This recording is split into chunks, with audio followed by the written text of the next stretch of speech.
Bien, muchachos, seguimos hablando de síntesis de cetonas y aldehídos. Ok, resulta que el grupo nitrilo, como ustedes pueden ver por acá, también es susceptible de convertirse en una cetona.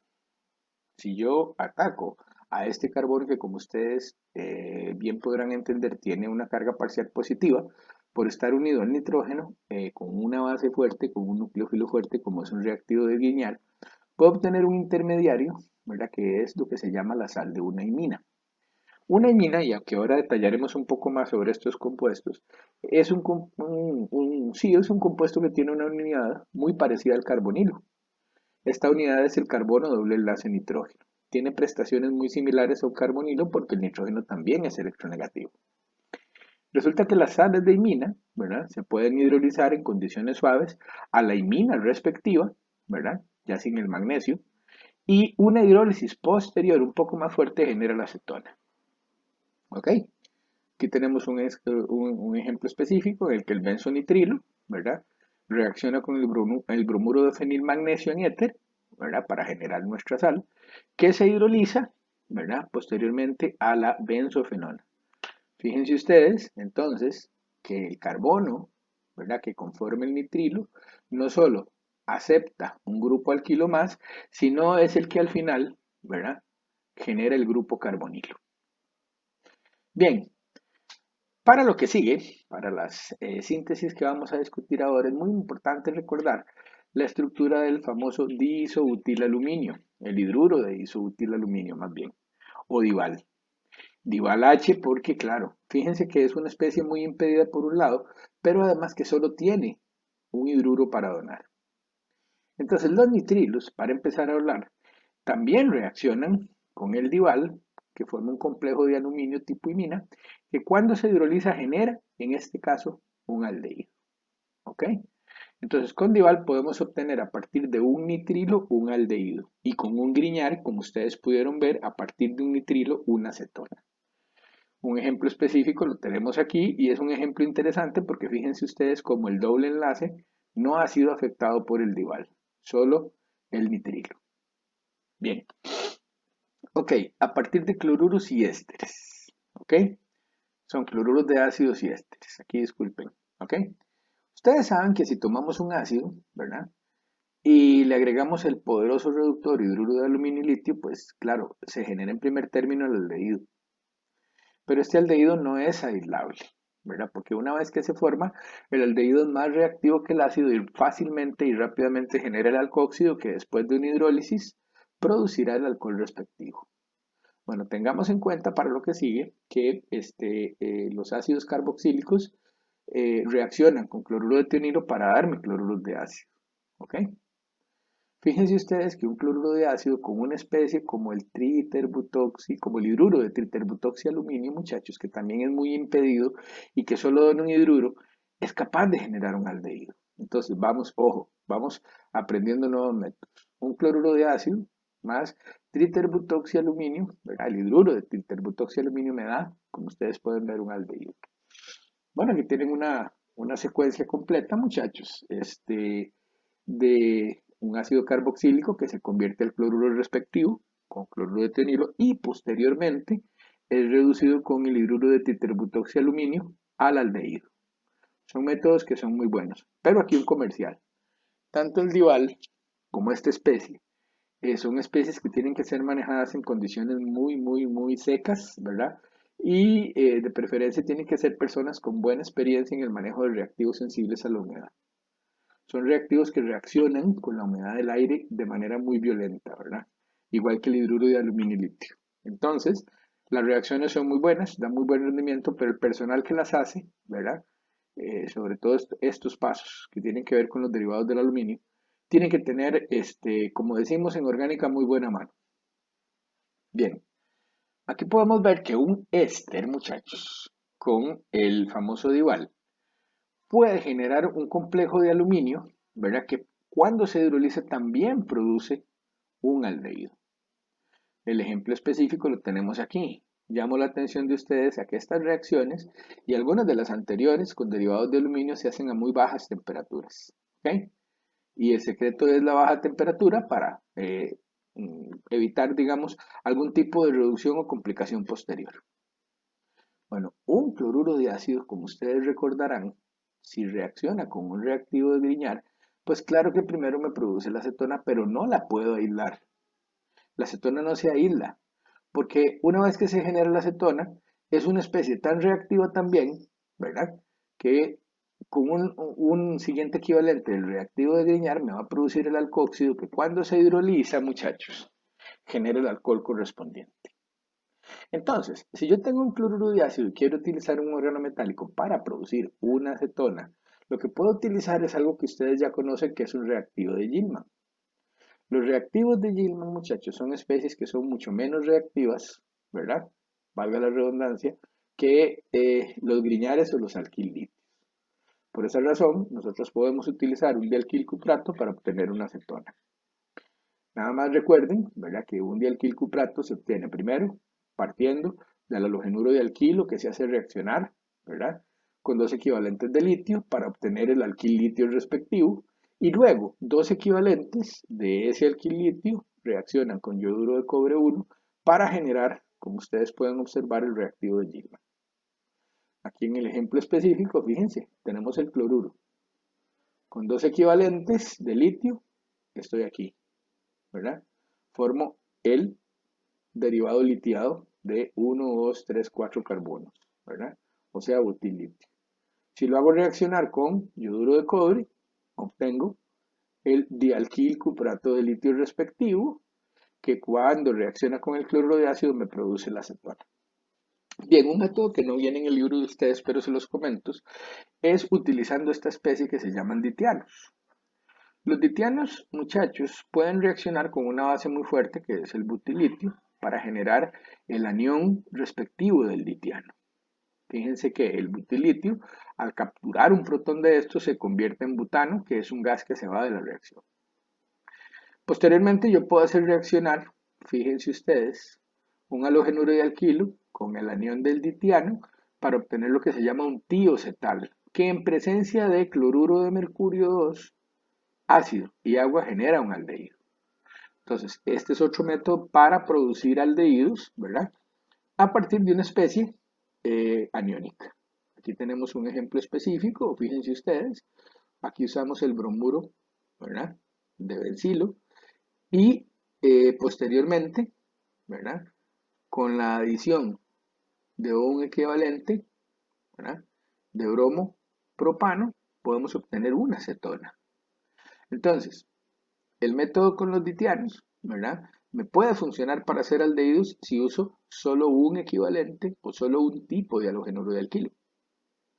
Pero si uso dos equivalentes del halogenuro de alquilo o dos halogenuros de alquilo distintos, el método es bastante versátil porque me permite obtener también una acetona.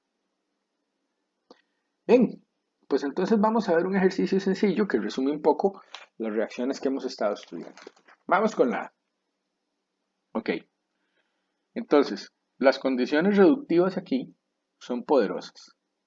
Y sabemos que el cloruro de ácido con hidruro de litio de aluminio, ¿verdad?, lo que nos va a dar claramente en esas condiciones tan fuertes es definitivamente el alcohol respectivo.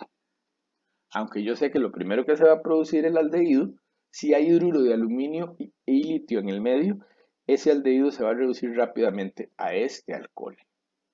Bueno, el caso B es diferente porque lo que nosotros tenemos ahora es el hidruro de triterbutoxi, aluminio y litio. Entonces, en el caso B, el cloruro de ácido sí me va a poder generar el aldehído, en este caso, el benzaldehído correspondiente. ¿Ok? Muy bien, C.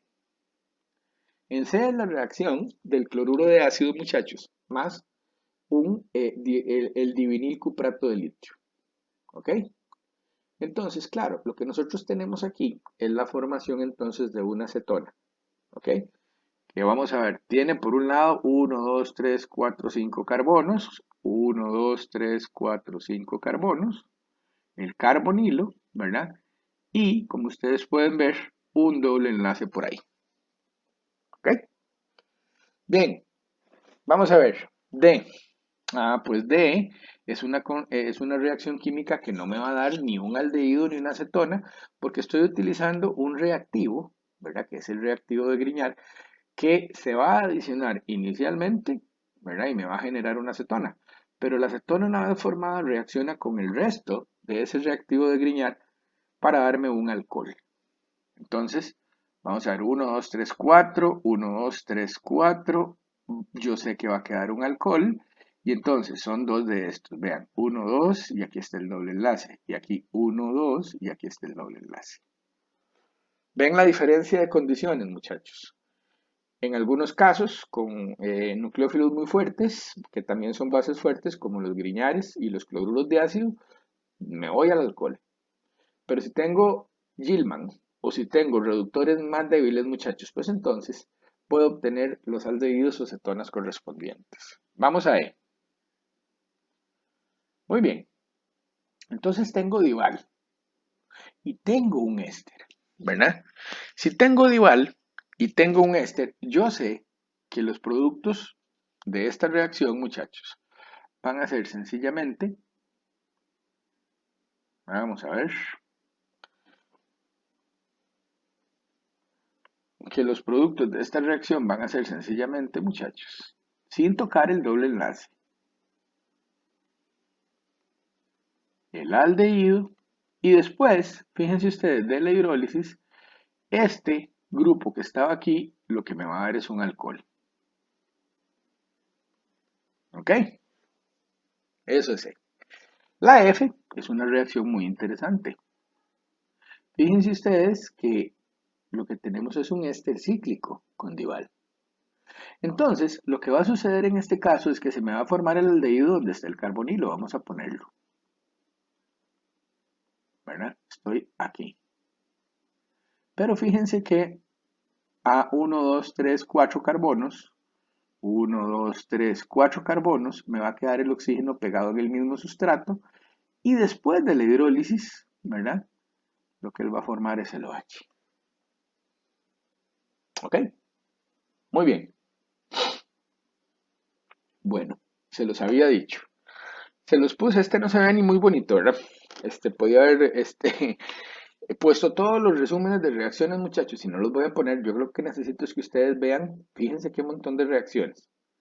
Que ustedes vean del libro, muchachos, estos resúmenes para que además se orienten. Fíjense que, de aquí por ejemplo dice, ¿verdad? Que en la sección 99F están las reacciones de los alquinos con mercurio.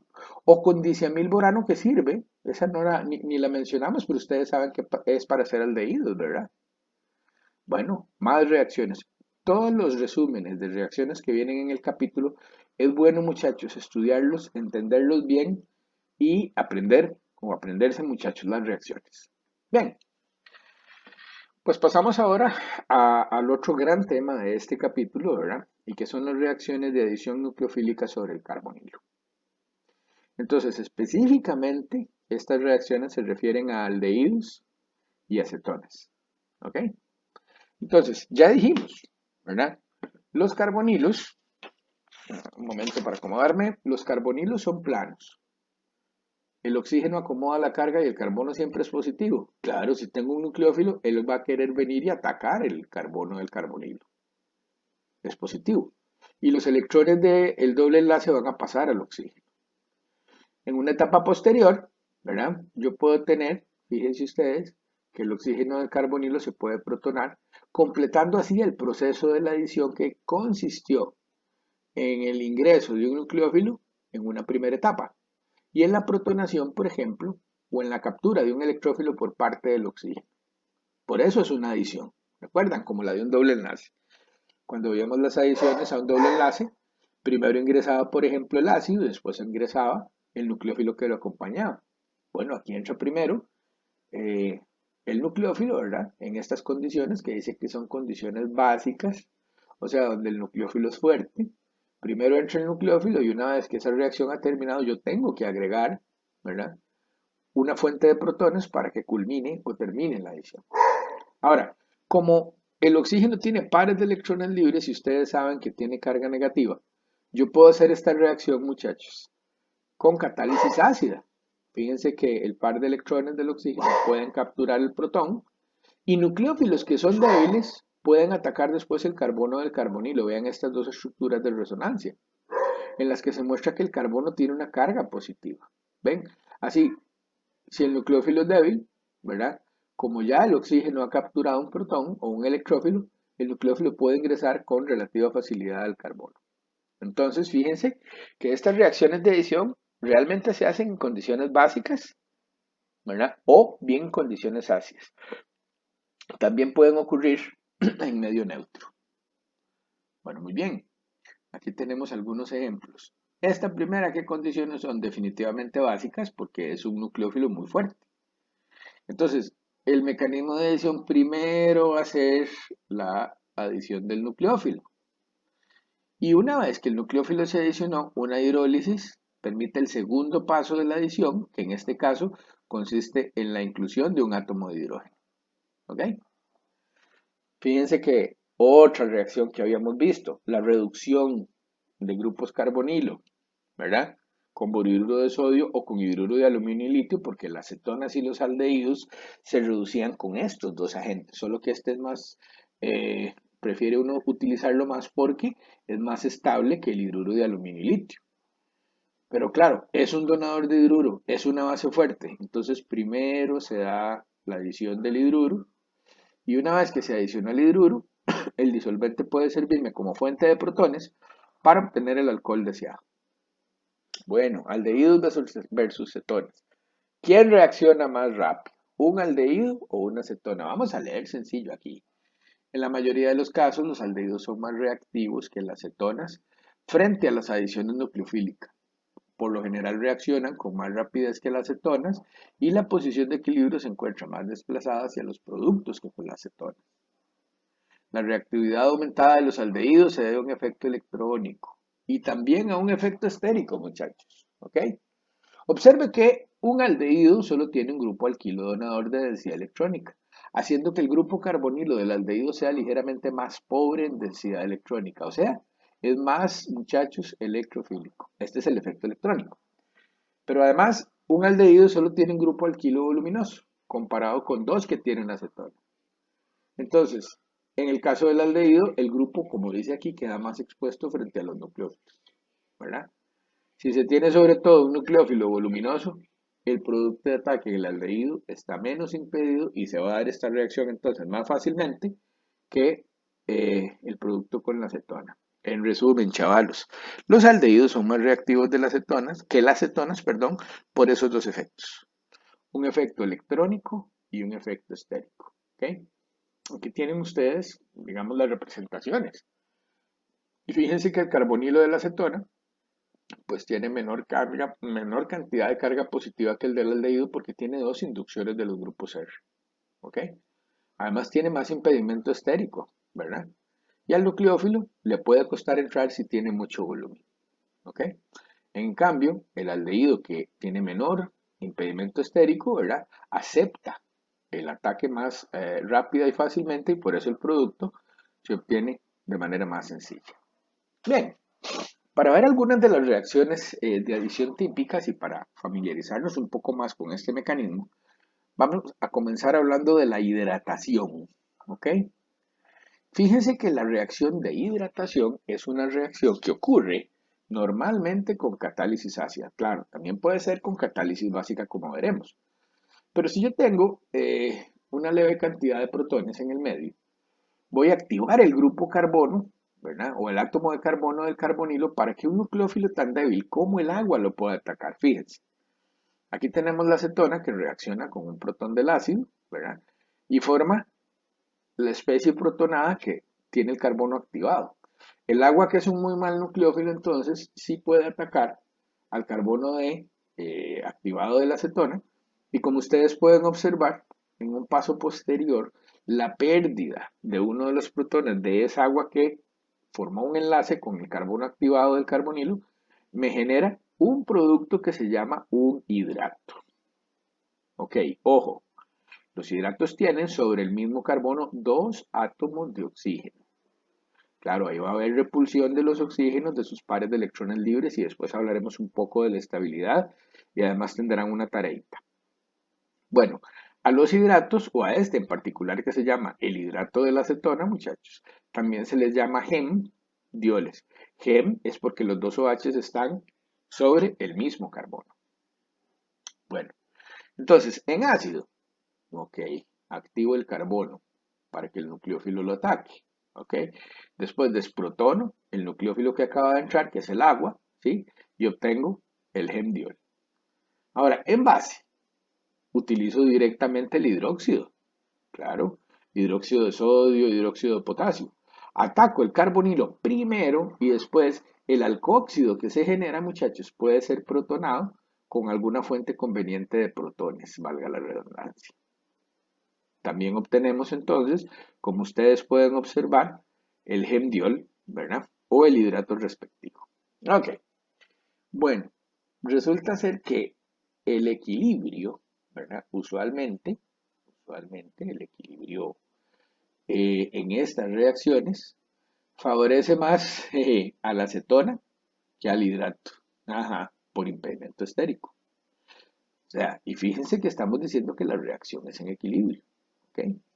Resulta que para obtener los hidratos en buen rendimiento yo tengo que tener, bueno, la adición de agua tiene que ser cuidadosa y después de cierto momento en la reacción yo tengo que remover el agua. Fíjense que con la acetona la formación del hidrato tiene una constante que es muy baja. Con el aldehído aumenta muchísimo, bien, aumenta 2 órdenes de magnitud.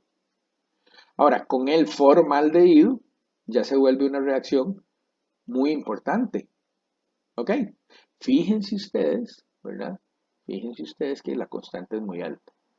Entonces, claro, esta reacción depende mucho del impedimento estérico. Y otra cosa que es importante decir, muchachos, es que, claro, como los oxígenos están tan cerca y se repelen, la estabilidad de los hidratos depende en mucho de lo que haya pegado el carbono. Si son grupos grandes, el hidrato se va a descomponer muy fácilmente a los productos de partida. ¿Ok? Si son grupos como los hidrógenos, en el caso de formaldehído, no. Y eso también tiene que ver con que la reacción tenga una constante de equilibrio muy grande. Bueno, entonces fíjense, esta especie, ¿verdad? Ustedes dirían, uy, pero este carbono tiene 3 grupos muy grandes que son cloros. Ah, sí, pero fíjense que la constante es altísima. Bueno, ¿por qué razón? Yo a esta especie le pongo agua y se genera este producto que por cierto se llama hidrato de cloral. ¿Ok? Entonces la tarea es muy sencilla. De ahí, averigüen, chavales, para qué se usaba el hidrato de cloral, ¿verdad? Y resulta que el hidrato de cloral es muy estable, a pesar de que tiene 3 cloros aquí grandotes. Claro. ¿Y por qué? Porque los cloros lo que hacen es drenar o absorber la densidad electrónica de la molécula. ¿Ok? Disminuyendo ese efecto repulsivo entre los dos átomos de oxígeno. Bueno, los hidratos de los aldehídos son más estables comparados con los de las cetonas. ¿Por qué? Okay, por impedimento estérico y porque los aldehídos son más electrofílicos. ¿Ok? Y aquí viene de nuevo la explicación, muchachos, de por qué la acetona, ¿verdad?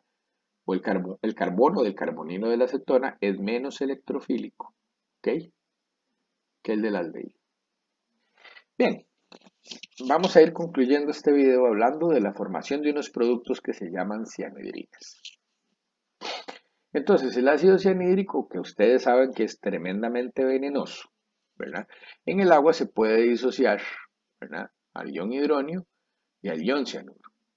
De hecho, yo puedo generar el ion cianuro, ¿verdad? Teniendo ácido cianhídrico, ¿verdad? Y una base. O puedo comprar directamente, ¿verdad?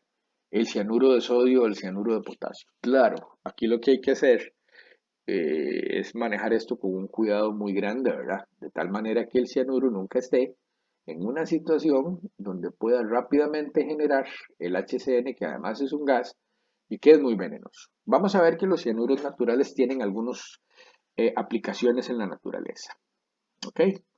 Pero claro, por seguridad yo voy a usar el ion cianuro, o sea, voy a hacer mi reacción en medio básico.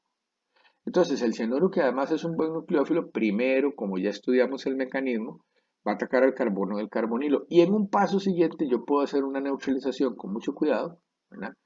en una capilla y con un sistema de seguridad para que el alcóxido se protone. Fíjense que el producto de esta reacción es una cianohidrina, porque tiene por un lado una parte del agua y por otro lado el grupo ciano. Bueno, aquí tienen ustedes el ejemplo. ¿Ok? El benzaldehído puede formar, ¿verdad? Lo que se llama mandelonitrilo, ¿verdad? O la cianhidrina del benzaldehído, que es este compuesto. ¿Ok? Ahora, estas reacciones, muchachos, como ustedes pueden apreciar en esta lámina, también son sumamente susceptibles del impedimento estérico. Un aldehído como el propanal, ¿verdad? Pues rápidamente se convierte en la cianhidrina y además con un muy buen rendimiento. Cuando tengo una acetona, la conversión ya no es, ¿verdad? Completa. Y si tengo una acetona con mucho impedimento estérico, la reacción es muy pobre. La reacción se da en muy pequeña escala. Claro, el ataque del cianuro al carbonilo va a depender del volumen de los sustituyentes que tenemos en los extremos de la acetona. Bien, les decía que pues algunas nitrilos hay en la naturaleza. Entonces, por ejemplo, el Afeloria montana, ¿verdad? Segrega HCN y benzaldehído para defenderse de los animales que lo atacan. Bueno, como ustedes pueden ver, el tierno animalito ¿verdad? Tiene el mandelonitrilo en una glándula, ¿verdad? Y una enzima. Entonces, cuando él se siente atacado, un flujo de esta sustancia química viene, ¿verdad? A esa glándula donde se hidroliza por efecto enzimático y produce el benzaldehído, ¿verdad? Y el cianuro de hidrógeno que es tóxico. Así se defiende el animalito. Bueno, más nitrilos en la naturaleza. Resulta que cuando las almendras están verdes tienen un contenido, ¿verdad? Importante de esta especie que ustedes ven acá que se llama amigdalina. Bueno, resulta que la amigdalina está ahí para que los depredadores no se coman las almendras verdes. Cuando ya la almendra está madura, ¿verdad? Está dulce que llaman, pues entonces la almendra ya no contiene la amigdalina. Claro, si hay algún animal que se coma los frutos verdes, ¿verdad? Por un efecto enzimático, ¿verdad? Es probable que pueda generar el veneno más benzaldehído más los carbohidratos que están aquí libres. Claro, si se come muchas verdes, ¿verdad?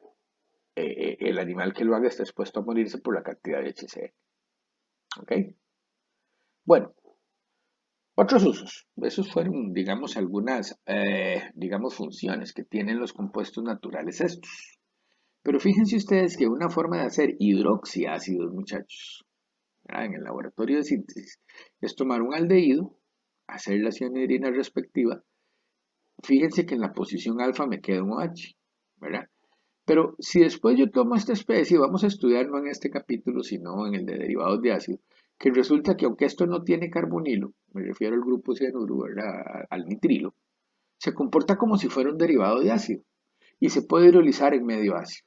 Entonces los nitrilos, veremos posteriormente, se pueden hidrolizar formando ácidos carboxílicos. ¿Ok? Entonces una aplicación interesante es esa.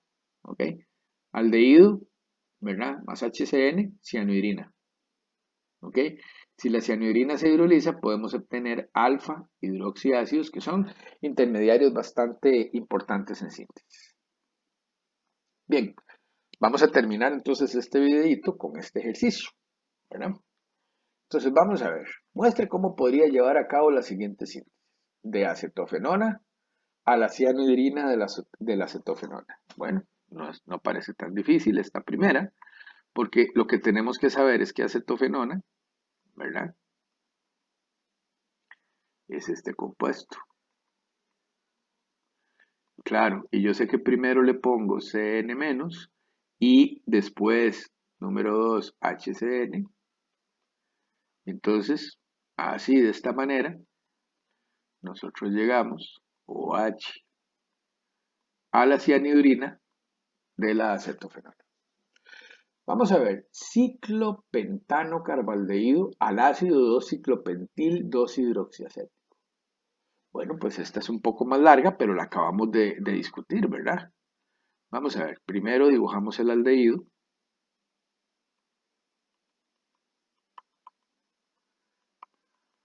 Y sabemos que ese aldehído va a reaccionar y después con HCN, muchachos, para darnos la cianhidrina respectiva. La cianhidrina respectiva es esta, con el OH aquí y con el CN aquí. Muy bien, ya tenemos casi nuestro ejercicio. ¿Qué es lo que nos falta? ¿Qué es lo que necesitamos ahora? ¿Ok? Lo que necesitamos ahora es hacer una hidrólisis. Y las hidrólisis, muchachos, nosotros las podemos hacer en medio ácido y con calor, como lo acabamos de ver.